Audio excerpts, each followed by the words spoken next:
Hello friends, स्वागत है आप सभी का हमारे यूट्यूब चैनल में। हम लोग यहाँ पे एक्शन रिसर्च देखेंगे, क्योंकि डीएलएड के सेकंड ईयर में हम लोगों को 5 एक्शन रिसर्च करने दिया जाता है। तो जिसमें से एक्शन रिसर्च हम इंग्लिश पे यहाँ पे देख रहे हैं। तो इस वीडियो में देखते रहिए, इससे आपको अपने लर्निंग प्लान एक्शन रिसर्च बनाने में हेल्पफुल हो सकती है। तो चलिए शुरू करते हैं। इसमें एक्शन रिसर्च के निम्नलिखित सोपान हो सकते हैं। समस्या का पता लगाना, अर्थात एक्शन रिसर्च के विषय का चयन करना। दूसरा होता है समस्या के कारणों का पता लगाना आंकड़ों की मदद से। तीसरा है समस्या के हल के लिए उपायों का निर्धारण, अर्थात कार्य योजना। चौथा है कार्य योजना का कक्षा में क्रियान्वयन, मतलब किस प्रकार आप कक्षा में क्रियान्वयन करेंगे। पाँचवा है कार्य योजना के प्रभाव का मूल्यांकन करना, तो कार्य योजना जो आपने बनाई उसका क्या प्रभाव पड़ा, ठीक है। और अंतिम है निष्कर्ष। तो हम लोग बारी बारी से हर एक पॉइंट को लिखेंगे। सबसे पहला हमारा समस्या का पता लगाना, अर्थात एक्शन रिसर्च के विषय का चयन करना। तो विद्यालय अनुभव कार्यक्रम के अंतर्गत मेरी प्रतिनियुक्ति जो हुई थी जयनगर बांका में हुई थी, ठीक है। उसके शिक्षण के दौरान मैंने पाया था कि कक्षा 5 के छात्रों को अंग्रेजी भाषा का पाठ पढ़ाया और फिर छात्र द्वारा स्वयं पढ़ने के लिए कहा गया, जिसमें अधिकांश छात्रों द्वारा शब्दों को न पढ़ पाया गया तथा सही उच्चारण भी नहीं किया गया। तो अतः मैंने इस समस्या का चयन किया और इसमें मुझे शोध करना उचित लगा, ठीक है। तो हमारा क्रियात्मक शोध का शीर्षक क्या हो जाएगा, कक्षा 5 के बच्चों के द्वारा अंग्रेजी भाषा का के शब्दों, वाक्यों तथा पाठ को सही से न पढ़ पाना। तो क्रियात्मक शोध का स्थान स्थान जो स्कूल में प्रतिनियुक्ति होगी आपकी, उसमें आपको स्थान देना है। वहाँ पे शोधकर्ता का नाम में अपना नाम देना है। तो समस्या की पृष्ठभूमि लिखना है। कक्षा 5 के बच्चों यानी कक्षा 5 के छात्र अंग्रेजी भाषा को पढ़ते समय शब्दों का सही एवं शुद्ध उच्चारण नहीं कर पाते हैं। कुछ बच्चे तो सरल शब्दों को भी पढ़ने में अक्षम थे। ये मेरी समस्या का पृष्ठभूमि थी। आपकी अलग अलग समस्या भी आप लोग लिख सकते हैं। आपकी जो समस्या वास्तविक रूप से लगे आपको आपकी हेल्पफुल होगी, किस टाइप से बनाना है, कैसे कैसे आपको लिखना है। ये वीडियो को आपकी हेल्पफुल हो सकती है, ठीक है। तो समस्या के कारण एकत्र करेंगे। तो समस्या के कारण, उसके बाद साक्ष्य, उसके बाद तथ्य, अनुमान, अंतर्गत। तो सबसे पहले हम लोग देखेंगे कि बच्चे अल्फ़ाबेट का उच्चारण का ज्ञान नहीं होना, ठीक है। समस्या का कारण ये था कि अल्फ़ाबेट उच्चारण का ज्ञान न होना। साक्ष्य में है सरल शब्द पढ़ने में भी कठिनाई थी। अनुमान और अंतर्गत किया गया, तो हाँ, उसका अंग्रेजी वर्णमाला के वावल और कॉन्सोनेंट की जानकारी नहीं होना। साक्ष्य में अभ्यास कार्य के द्वारा देखा गया। तथ्य, अनुमान तथ्य है और इसके अंतर्गत था, तो हाँ अंतर्गत था। इसके बाद फिर तीसरा कारण लिखेंगे अंग्रेजी विषय के प्रति रुचि का अभाव। तो साक्ष्य कक्षागत व्यवहार, अनुमान, ठीक है, अनुमान है। इसका छात्रों की अनुपस्थिति, कैसे, उपस्थिति पंजिका से। तथ्य, हाँ, अंग्रेजी भाषा के वर्णमाला ध्वनि तथा हिंदी की वर्णमाला ध्वनि के अक्षरों की समानता को न जानना, जैसे के से को, के से खो, जी से गो, जे से होता है ना, ये सभी बच्चे नहीं जानते थे। तो कैसे पता चला, तो अभ्यास कार्य के द्वारा मैंने देखा। और फिर तथ्य थे, तो हाँ। और नेक्स्ट पेज देखते हैं हम लोग। उसके बाद करना आंकड़ों का विश्लेषण करना है, ठीक है। तो उपयुक्त आंकड़ों का विश्लेषण करने पर पाया कि अक्सर छात्रों द्वारा को पढ़ते समय अंग्रेजी शब्दों का सही एवं शुद्ध उच्चारण नहीं समझा गया। अंग्रेजी एक विदेशी भाषा है तथा इसका प्रयोग घरों में भी बोलचाल के लिए बहुत कम किया जाता है, जिससे उनकी कठिनाई बढ़ती है। साथ ही कुछ छात्रों की अनुपस्थिति अधिगम प्रक्रिया में व्यवधान डालती है। छात्रों में अंग्रेजी वर्णमाला कॉन्सोनेंट के साथ वॉवेल की मात्रा बनाना न समझना पाया गया। अब क्रियात्मक परिकल्पना हम लोग बनाते हैं। छात्रों में अंग्रेजी भाषा के प्रति रुचि जागृत करने के लिए हम दैनिक बोलचाल में अंग्रेजी शब्दों का अधिक से अधिक प्रयोग करेंगे, ठीक है। उसके बाद क्या करेंगे, चेतना सत्र में इंग्लिश पोएम, कोट्स, स्टोरी इत्यादि का वाचन कराएंगे। फिर क्या कर सकते हैं हम लोग, अंग्रेजी भाषा को समझाने के लिए alphabet, flash card, charts, word collection आदि को शिक्षण से जोड़ेंगे। अब परिकल्पना निर्माण हेतु रूपरेखा बनाते हैं, ठीक है।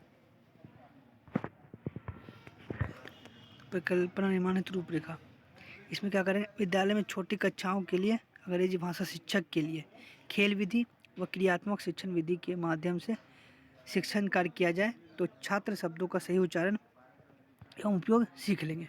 ठीक है, छोटी कक्षा में क्या होता है, हम लोगों को खेल विधि सिखाना पड़ता है या फिर एक क्रियात्मक शिक्षण विधि का प्रयोग करना पड़ता है। तो अंग्रेजी भाषा पढ़ने के लिए छात्रों को सर्वप्रथम अंग्रेजी वर्णमाला का उच्चारण व हिंदी वर्ण उच्चारण की समानता सिखाया जाए। जिसे दो वर्णों से मिलकर बने वर्ड्स सिखाने से आरंभ किया जाए तथा इसके अधिगम स्तर को बढ़ते क्रम में सिखाया जाए। इन वर्ड्स का उच्चारण तथा लिखना सिखाया जाए। हिंदी वर्णमाला की 12 खड़ी को अंग्रेजी में बनाना सिखाया जाए। ठीक है, जैसे देखिए यहाँ पे मैंने 12 खड़ी बना के दिखाई है। इस टाइप की आप चार्ट पेपर पे प्रिपेयर कर सकते हैं और इसको बच्चों को इसकी मदद से सिखा सकते हैं। जैसे ए से ओ, डबल ए से आ, आई से हर्षई, डबल ई से दुर्गई, यू से हर्षऊ, डबल ओ से दुर्गऊ, री ए ऐ को, के से खो, जी से गो, जी से गो। तो इस तरह से बच्चों को ये चार्ट पेपर दिखाया जाए और बच्चों को सिखाया जाए तो ये सब बच्चे उच्चारण इससे सीख जाएंगे। तो अनुमान लगा के धीरे धीरे पढ़ते पढ़ते अच्छे से पढ़ना सीख पाएंगे। ठीक है, तो ये प्रिपेयर कर सकते हैं लोग चार्ट पेपर पे भी। उसके बाद देखिए अब इसको एक्शन सर्च करने के लिए क्या क्या क्रियाएं जो आरंभ की गई। ठीक है, क्या किया गया, अंग्रेजी भाषा के वर्णमाला ध्वनि तथा हिंदी भाषा की वर्णमाला ध्वनि के अक्षरों की समानता को बताया गया। लिखने व बोलने का अभ्यास कराया गया। किस विधि से, तो प्रदर्शन विधि से, जो मैंने बताया कि चार्ट पेपर पर लगा के दिखा सकते हैं। ठीक है, तो अभ्यास विधि से अब बच्चों से भी अभ्यास कराएंगे। सामूहिक चर्चा करेंगे और समूह में कुछ कार्य बना के यानी खेल विधि या समूह कार्य के द्वारा बच्चों से वो फिर से करवाएंगे अभ्यास। तो इसके लिए साधन क्या रहा, वर्णमाला चार्ट जो मैंने आपको दिखाया है, इसका चार्ट पेपर प्रिपेयर करके रखेंगे। TLM, ठीक है, पुस्तक, श्यामपट्ट का भी उपयोग करेंगे, चौक, डस्टर आदि का उपयोग करेंगे। उसका 2 अक्षरों से बने शब्द को पढ़ने का अभ्यास कराएंगे जिसका प्रयोग अक्सर वाक्यों में होता है, जैसे I, S, is, AM, am, AT, at, ON, on, OF, of etcetera. फिर 3, उसके बाद 4, इस तरह क्रम धीरे धीरे बढ़ाते जाएंगे। ठीक है, तो इसको हम लोग कैसे करवाएंगे, श्यामपट्ट पे लिख के अभ्यास विधि से भी करवा सकते हैं, अलग अलग बच्चों से भी करवा सकते हैं। इसमें सहायक रहेंगे श्यामपट्ट, सहायक पुस्तकें। उसका बोलचाल के व्यवहारिक शब्दों को बातचीत से जोड़ेंगे, को ऐसे अंग्रेजी शब्दों का उपयोग करने को कहेंगे। ठीक है, तो इसके हम लोग क्या यूज कर सकते हैं, क्रियाकलाप यूज कर सकते हैं, कुछ खेल विधि यूज कर सकते हैं, अध्यापक, छात्र एवं पुस्तकें संसाधन के रूप में यूज कर सकते हैं। ठीक है, अपेक्षित साधन के रूप में हम करेंगे, अध्यापक और छात्र एक दूसरे से संवाद करेंगे, जिसमें छात्र भी हो जाएंगे, पुस्तकें भी जाएंगे। ठीक है, उसके बाद क्या करेंगे, छात्रों द्वारा अंग्रेजी शब्दों के लेखन का अभ्यास कराएंगे। निम्न स्तर के छात्रों को अतिरिक्त समय देकर उदाहरण सहित समझाएंगे।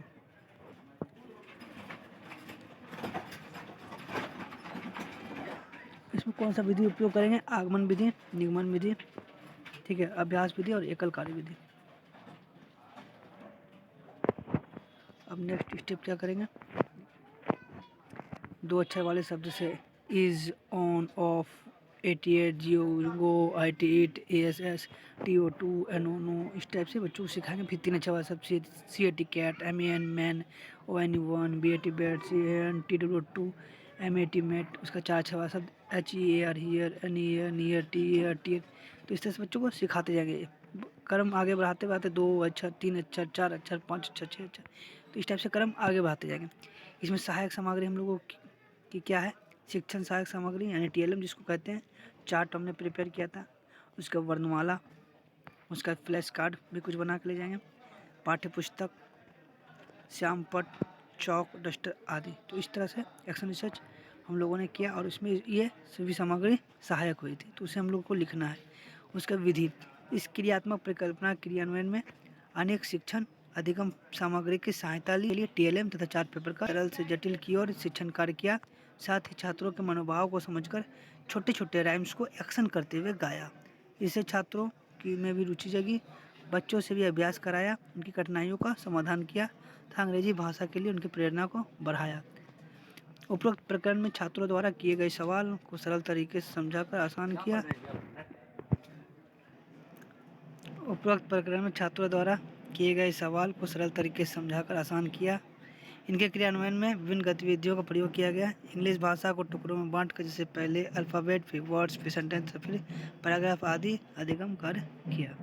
यहाँ पर देख सकते हैं इस टाइप से भी लैंग्वेज को टुकड़ों में बांट के समझाया जा सकता है। तो ये लोग मारते भी हैं। यहाँ पे हम लोग देख सकते हैं कि अल्फ़ाबेट्स, फिर अल्फ़ाबेट, फिर ग्रुप ऑफ वर्ड्स, ठीक है, फिर ग्रुप ऑफ सेंटेंस। इस तरह से हम लोग बच्चों को सिखाएंगे। उपयुक्त तरीके से इंग्लिश लैंग्वेज को टुकड़ों में बांटकर अधिगम किया गया, ठीक है। उसके बाद हम लोग कहेंगे शोध पूर्व की स्थिति और शोध के पश्चात की स्थिति। तो शोध पूर्व की स्थिति क्या थी? अंग्रेजी भाषा के प्रति निरस्ता दिखाते थे। अभी क्या हो गया? तो प्रतिदिन आसान गतिविधि से प्रोत्साहन देकर निरस्ता में कमी की गई। उसके बाद शोध से पूर्व स्थिति क्या थी? छात्र द्वारा स्वयं अंग्रेजी भाषा पढ़ने की जानकारी नहीं होना। शोध के पश्चात क्या स्थिति है? प्रभावी विधि से सही ज्ञान द्वारा छात्रों का अधिगम स्तर बढ़ा पढ़ने में दिखा रहा है। शोध के पूर्व स्थिति क्या थी? अंग्रेजी भाषा की ध्वनि क्रम मात्रिक विधि को नहीं समझते थे। तो उसके बाद शोध के बाद क्या स्थिति हुई? उचित विधियों को क्रमबद्ध तरीके से अपनाकर उदाहरण के माध्यम से छात्रों के शब्द उच्चारण को शुद्ध बनाया तथा वावल एवं कॉन्सोनेंट का ज्ञान दिया गया। शोध के पहली स्थिति थी शब्दों को याद न रखना तो मीनिंग न जानना।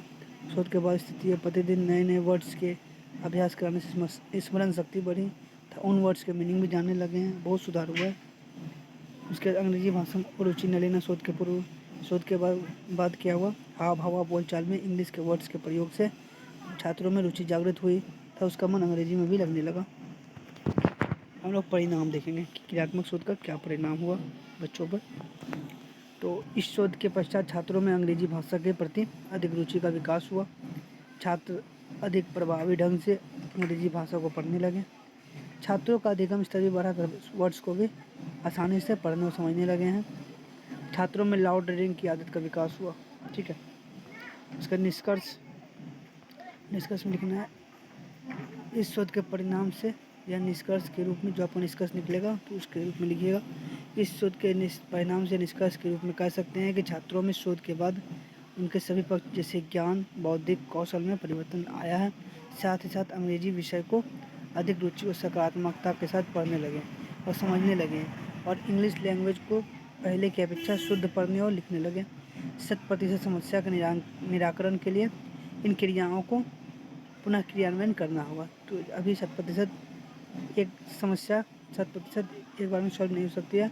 तो इसी तरह समस्या के निराकरण के लिए इन क्रियाओं को पुनः क्रियान्वयन करना होगा। तो इस तरह से हम लोग देखते हैं कि इस क्रियात्मक शोध के द्वारा समस्याओं का जो निराकरण था काफ़ी हद तक सफल हुआ है, ठीक है। अगर आपको वीडियो अच्छा लगा हो तो दोस्तों के साथ शेयर करें, हमारे चैनल को सब्सक्राइब कर लें और इसे लाइक करें, ठीक है दोस्तों। बहुत बहुत धन्यवाद।